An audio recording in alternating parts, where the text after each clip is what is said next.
Today, I've been checking out Seapower Naval Combat in the Missile Age, which is out now in early access. It costs £41.99. However, I got it off CD Keys for way cheaper, so it pays to shop around. Seapower is a full-scale modern naval warfare simulator from the Admiral side of things. You control your fleets, your formations, you can control flight decks on aircraft carriers to achieve your goal in the area you are designated. So it can take place in a big setting, but you're in a very controlled area. If I had to say it was like any game, it would be a less complicated Command Modern Operations or Harpoons from the early 90s. It's not as in-depth as Command at all, so if you found it a little bit hard to get into that game, this may suit you a little bit better. It's still not for the faint-hearted. There's a lot to learn here and get your head around. The game takes place in the Cold War era, so from 60s to 80s, but since it has workshop support, I'm sure we'll see lots more units from various ages.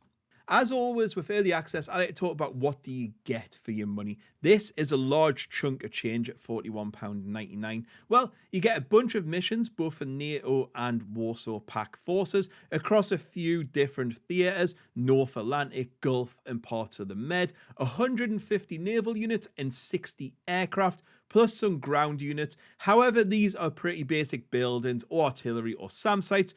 You won't be controlling columns of tanks or anything like that. The game is a real-time strategy, but you can pause it and fast forward and stuff like that. It also comes bundled with a full mission editor, which isn't too complicated to use once you get the hang of it. You can knock pretty basic missions up pretty quickly. You can also edit included missions to make it a little bit easier or harder, which I like. There was a mission I was kind of stuck on, so I gave myself an extra battleship, and it just made the whole game flow better for me.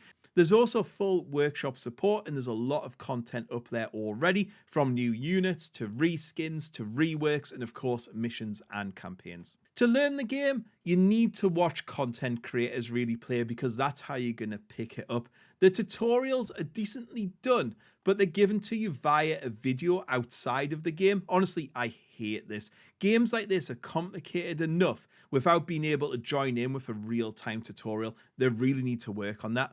There's also no campaign either, but a dynamic campaign will be coming soon. But the worst thing is there's no mid-scenario save or loading, which, considering some of these scenarios can take hours, it's quite annoying. Also, one mistake can ruin everything, and with the amount of bugs and issues, it can lead to a little bit of a frustrating experience. So how does the game play? Well, you control your group. It can be played in the 3D or map view, but usually you're probably going to do a bit of a combination of both. Click on a unit and you can issue commands like change formation, speed up, slow down, check weapon stats.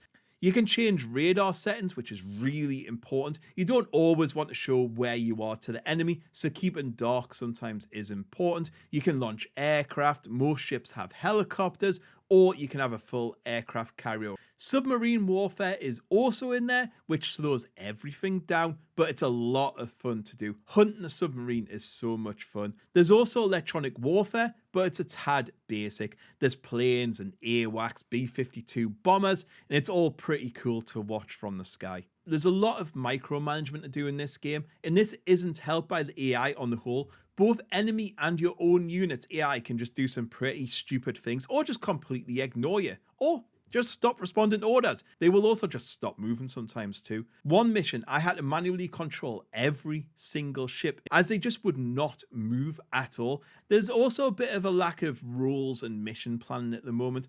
I love Command Modern Operations for this, and you can really feel it's lacking here, but I did enjoy the ease of formation editing and control over the units in parts of the game. I would say outside of this, the other issue I have is the UI. I wouldn't say it's particularly well designed. There's a real lack of feedback to why things are or things aren't happening, and it can be really annoying at times to work out why something's not doing something. When controlling a bigger group, it can actually become quite frustrating.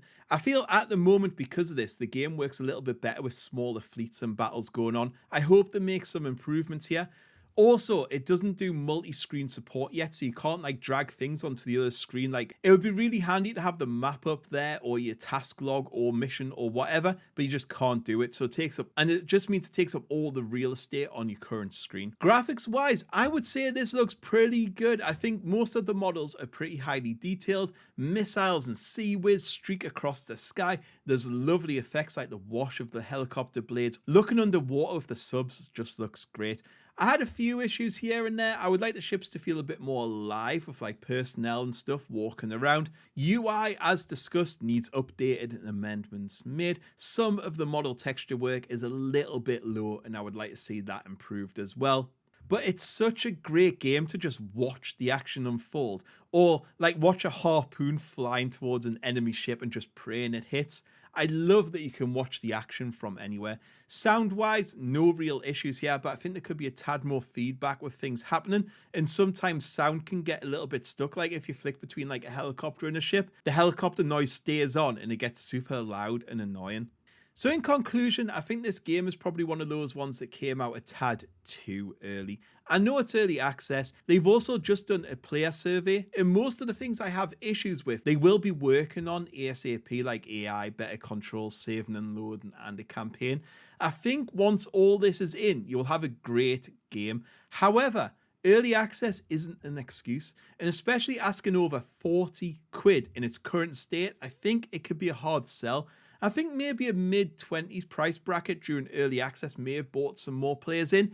It's not a bad game at all. It just needs some more time to... It's definitely worth a wish list, and I think in the future this will become a must buy. Anyway guys, thank you very much for watching. I'll catch you all later. Goodbye.